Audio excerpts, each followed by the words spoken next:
When you're on the job, dealing with hard decisions or tough talks are inevitable, but there are some things that you can do to make it easier.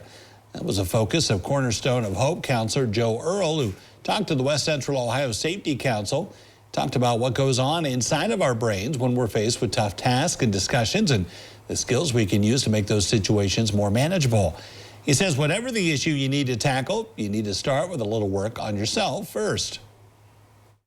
I always tell individuals, even whether I'm counseling or when I'm speaking, a lot of times it starts with yourself. So you've got to get a good baseline of how you're feeling going into the hard situation. And then it's also important to be aware of the other individual involved. Like if it's a tough conversation, they may be having similar feelings. So it's just processing that all together, seeing how that works, and maybe where there's conflict, and then just addressing it.